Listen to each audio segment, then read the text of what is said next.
Chapter 12, the final chapter of The Time Machine. The Time Machine, by H. G. Wells. Chapter 12.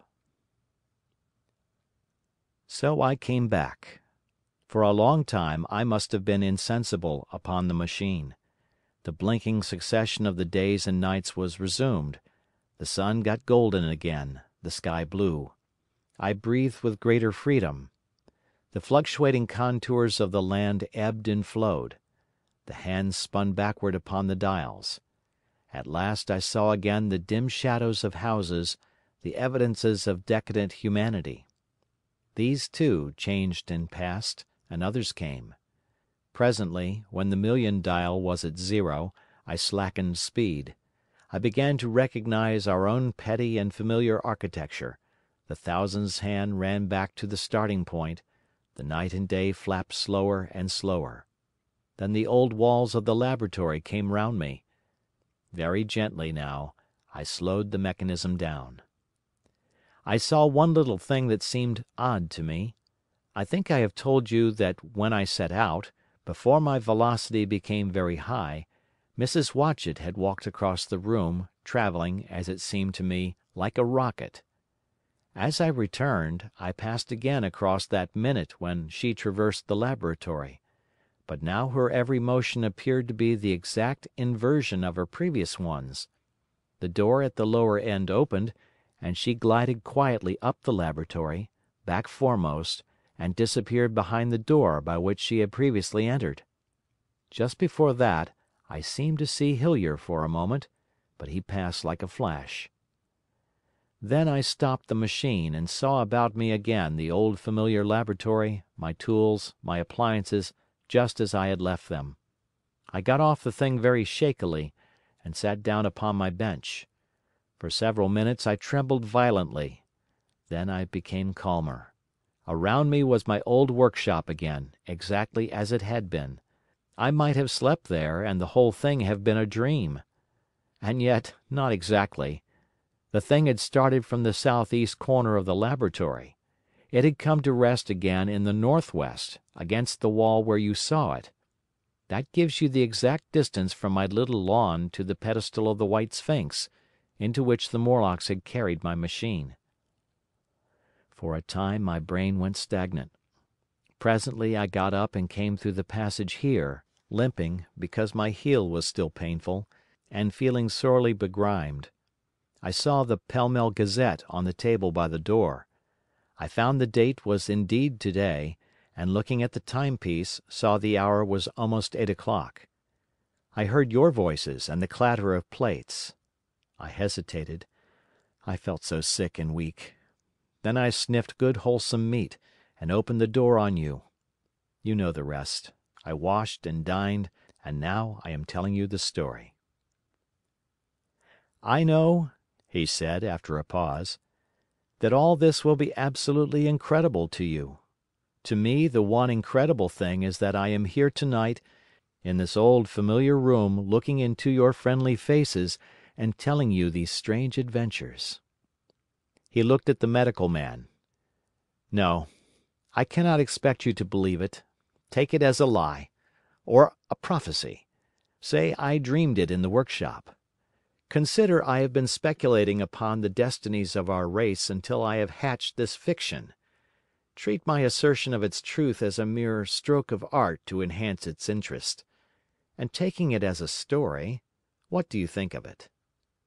He took up his pipe and began, in his old accustomed manner, to tap with it nervously upon the bars of the grate.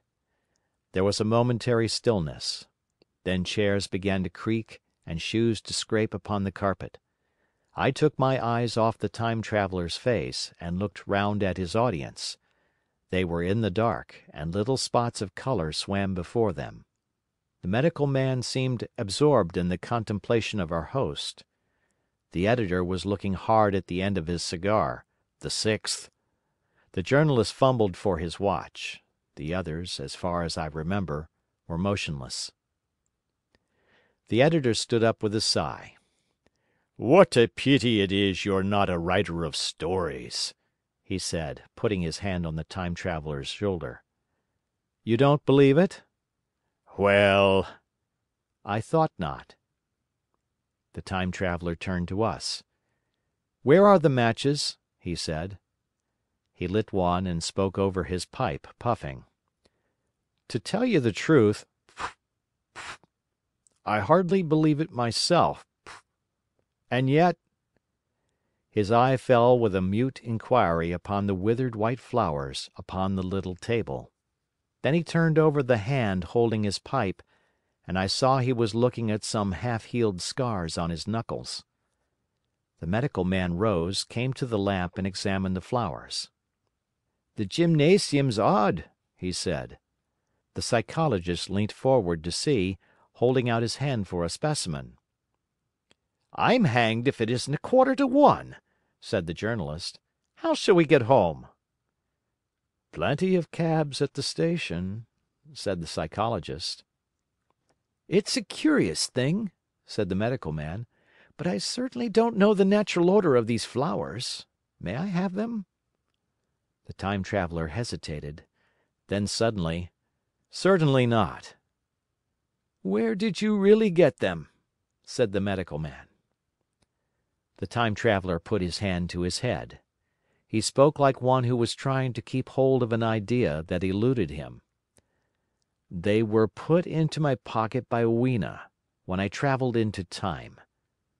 He stared round the room. "I'm damned if it isn't all going. This room and you and the atmosphere of every day is too much for my memory. Did I ever make a time machine, or a model of a time machine? Or is it all only a dream? They say life is a dream, a precious poor dream at times, but I can't stand another that won't fit. It's madness. And where did the dream come from? I must look at that machine, if there is one." He caught up the lamp swiftly and carried it, flaring red, through the door into the corridor. We followed him. There, in the flickering light of the lamp, was the machine, sure enough, squat, ugly, and askew.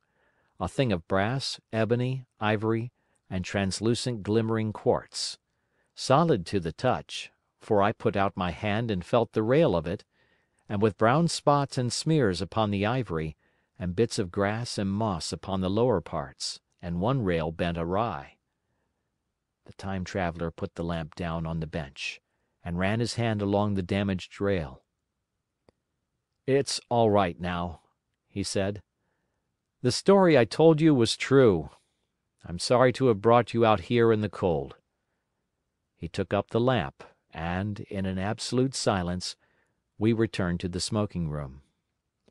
He came into the hall with us and helped the Editor on with his coat. The Medical Man looked into his face and, with a certain hesitation, told him he was suffering from overwork, at which he laughed hugely. I remember him standing in the open doorway, bawling good night. I shared a cab with the Editor. He thought the tale a gaudy lie. For my own part I was unable to come to a conclusion. The story was so fantastic and incredible, the telling so credible and sober. I lay awake most of the night thinking about it. I determined to go next day and see the Time Traveler again. I was told he was in the laboratory, and being on easy terms in the house, I went up to him. The laboratory, however, was empty. I stared for a minute at the time machine, and put out my hand and touched the lever. At that the squat, substantial-looking mass swayed like a bough shaken by the wind. Its instability startled me extremely, and I had a queer reminiscence of the childish days when I used to be forbidden to meddle. I came back through the corridor. The Time Traveler met me in the smoking room. He was coming from the house. He had a small camera under one arm and a knapsack under the other. He laughed when he saw me, and gave me an elbow to shake. "I'm frightfully busy," said he, "with that thing in there." "But is it not some hoax?" I said. "Do you really travel through time?" "Really and truly I do." And he looked frankly into my eyes. He hesitated. His eye wandered about the room. "I only want half an hour," he said. I know why you came, and it's awfully good of you. There's some magazines here. If you'll stop to lunch, I'll prove you this time traveling up to the hilt, specimen and all, if you'll forgive my leaving you now?" I consented, hardly comprehending then the full import of his words, and he nodded and went on down the corridor. I heard the door of the laboratory slam, seated myself in a chair, and took up a daily paper. What was he going to do before lunch time?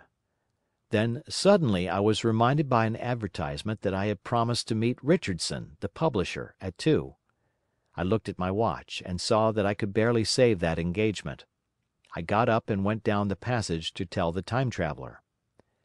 As I took hold of the handle of the door, I heard an exclamation, oddly truncated at the end, and a click and a thud.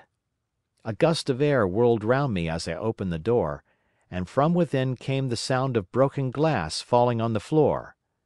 The Time Traveller was not there.